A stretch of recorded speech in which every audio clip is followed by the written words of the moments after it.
Keyshawn Davis and the Davis brothers.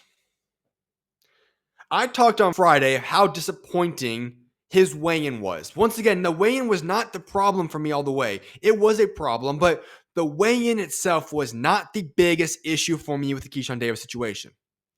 The biggest issue for me was how he handled the weigh-in situation. We saw a guy in Chris Eubank Jr. miss weight about a month and a half ago.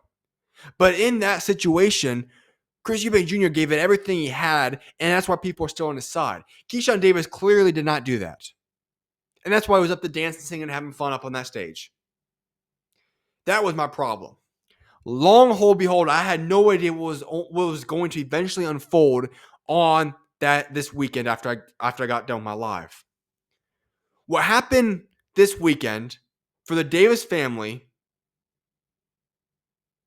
is embarrassing, disrespectful to boxing, and one of the most foolish things I have seen by a family, specifically a specific boxer, Keyshawn Davis, in a very long time. You could argue that it was the most foolish 36-hour run by the Davis family, and especially Keyshawn Davis, that we have seen in boxing, and that is saying a lot. This was Keyshawn Davis's homecoming. This was a fight built entirely around Keyshawn Davis. The city of Norfolk, Virginia, had made this in the Keyshawn Davis week. They put it in law, made this his week to celebrate him. This was his big event. You had Michael Vick coming out to show. You had the mayor of Norfolk. You had all these different people coming out to show support to Keyshawn Davis. This was his moment to take the stardom. And when we were heading up into the week, all week long, the talk was about this. We are on the verge of a new budding superstar in not just American boxing, but boxing as a whole. That was the statement we were making as of last week. A week ago, this was what we were saying. Then Friday comes, and I said this. His career is not over by any stretch of the imagination, but you did just tarnish your record. You put a big stain in your record and your legacy because of the disgraceful weigh-in. And you have to factor in all the surrounding circumstances. There have been other missed weigh-ins, and that's not the problem. It is the fact of how he handled the situation when he missed weigh-in. By not trying, by dancing, having fun, and laughing up on that stage. That was the problem. And on top of that, this being his homecoming fight, so on and so forth. Those were the big problems with the weigh-in issue. So you lost your belt on the stage. You lost all these different aspects. That is that. At that point in time, that was embarrassing in and of itself. And then we fast forward into what happens inside of that ring. And that fight night. The night that you were supposed to be headlining. And let's just look at the past 36-hour run for what Keyshawn Davis had to go through. He laughs at missing weight when he didn't even try to make it. He lost his fight belt and his check on the stage. He watched his brother get whooped. And then he heads over and he ends up deciding to go jump Nahir and Albright in the locker room after their fight. And by the way, the guy who was trash talking all week long, Abdullah Mason, who is the next generational prospect that knows how to handle himself upstairs, he's a guy that goes out there and he headlines his own event. Oh, and by the way, in the midst of all this stuff going down, and I wasn't going to make this a big statement, by the way. I didn't even post this on my X account, but now that everything has come out, let's just go throw all this stuff out there.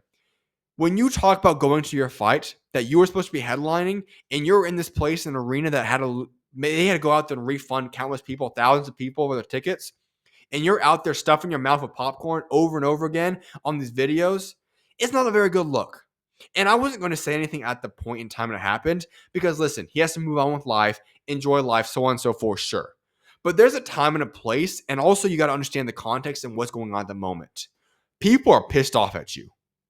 And you are running around and having fun at the fight with stuff in your face with more food when you're already just overweight at your fight weigh-in. It was not a good look. And now that you put this whole picture together, this is one of the most embarrassing 36-hour runs in the history of boxing by any athlete. And that's saying a lot. You went from a future superstar to a man that is, his career is in the balance now. I was not saying that as of last week and when I talked to you guys on Friday after the weigh-in situation. But the way that he conducted himself this past weekend, he's turned a lot of people off. A lot of people are no longer fans or supporters, and might even go a little bit further. A lot of people are now haters of Keyshawn Davis. And this stems from the fan base, his own city and community. You can go all the way up to top rank. They're not happy. I know for a fact ESPN ain't happy. There's a lot of people pissed off at this man right now. And if I'm going to go even a step further, I'm not sure how happy Bomac and Bud Crawford all are about his performance as well as their fellow stablemates.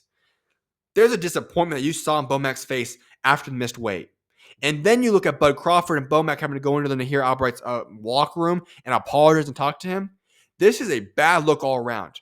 And I'm not sure where Bomac and Bud Crawford guys stand with Keyshawn Davis in that group right now.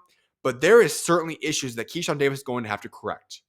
And I'm not going to sit here right here and say that the nail's in the coffin, his career is over.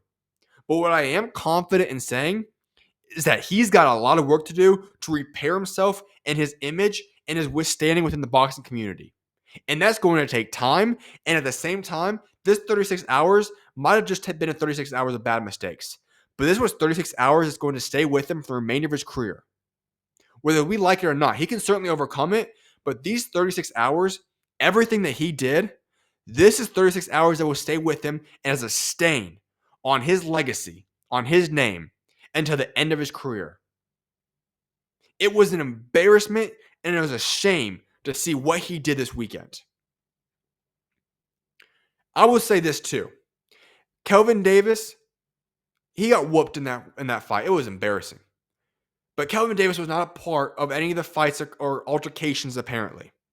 So props to him for handling that loss appropriately. But what happened on a whole nother segment? What happened after that Nahir Albright Kelvin Davis fight in that locker room? And we don't have the full details yet. What we do know is that there appears to have been two fights: an original confrontation where Nahir Albright was involved and supposedly got stomped or whatever it was, and then there was a second altercation which is now available on video to go watch. And I will say this: I don't know what happened backstage. I have no clue. What I do know is that you cannot be doing that as a boxer. Your job is to fight, and you have the opportunity to go fight within the bounds of a ring. You cannot be doing that outside of a ring. And you don't see this happen too often, but it is embarrassing to see in this situation. It never should have happened. And it would be interesting to see what possibly instigated the situation. But I will go to this point and say this. If you're Keyshawn Davis, after what happened on that Friday with the weigh-in, you should have been so highly aware of every move you made that weekend that even down to the popcorn incidents, even up to different situations like that, you should have been so aware that you were in issues right now currently that you had to be aware of not going down anything else bad. Stay out of the news from bad publicity to the fullest extent on that Saturday. And he failed to do that in every sense of imagination possible. He should never have allowed himself to even be put in the position of even going near Nahir Albright in that locker room. And those things cannot be tolerated in boxing. This is a gruesome sport. And what 99% of the time we see have happened is a great deal of respect between two fighters that step in that ring. And what happens in that ring, you take care of business in that ring. Once that fight is over, it's time to move on. There's no reason. This was not a fight you were going to go out there and promote. You're not building up a fight. This was a guy that just got done fighting versus a guy that should have been fighting and a guy that fought early in the night. And Keyshawn Davis is the same thing. He's the guy that I think is talented, and I think he has a future in the sport. But doing that with your brother is irresponsible and ridiculous. And then you even go a step further, and we watch the video even deeper, and Keyshawn Davis' son is now involved in this. Listen, why are you even trying to get yourself in a fight when you have your son around and your family around? As a man, you need to protect your family and kids at all costs, not trying to go fight a guy for some beef you had for some reason.